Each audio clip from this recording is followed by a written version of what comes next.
Society काढायची, कर्ज काढायचं, पुन्हा कर्जबाजारी व्हायचं, पुन्हा कर्जमाफीची मागणी करायची. आपलं अनेक वर्ष काम चालू आहे, त्याची काही चिंता नाही. महायुती सरकारनं तर जाहीरच केलंय देवेंद्रजींनी की 100% आम्ही शेतकऱ्यांचे कर्ज माफ करणार आहोत, हे आपल्या सरकारने जाहीरच केलेलं आहे.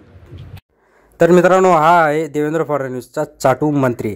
याला लाज वाटायला पाहिजे की शेतकरी आता परत शेतकऱ्याला जो येतो आणि तो काही बोलून जातो, अशा पद्धतीचं वातावरण या महायुती सरकारने महाराष्ट्रामध्ये करून ठेवलं आहे शेतकऱ्यांविरोधी. कारण की शेतकऱ्यांना कुठल्याही पद्धतीची कवडीची किंमत या तिघा हरामखोरांनी ठेवलेली नाही आहे. आणि वरतून असे कोणीही येतं आणि काहीही बोलतो. तो आधी कृषीमंत्री बोलत होते, आता हे कुठलेही मंत्री बोलायला लागले. आणि याला कारणीभूत आहे हा देवेंद्र फडणवीस. देवेंद्र फडणवीसने यांना वेळेवर जर लगाम घातला नाही तर शेतकऱ्यांचा जो काही उद्रेक आहे तो होईल. आणि शेतकऱ्यांचा उद्रेक यांनी पाहिलेला आहे. आता नागपूरमध्ये ज्या पद्धतीने शेतकऱ्यांनी चक्का जाम केलं होतं, जर शेतकरी वैतागला आणि कंटाळला ना, यांची पडताभुई होणार नाही मित्रांनो. या नालायक मंत्र्यांना चांगली अद्दल घडवणंच गरजेचं असणार आहे भविष्यामध्ये. नक्कीच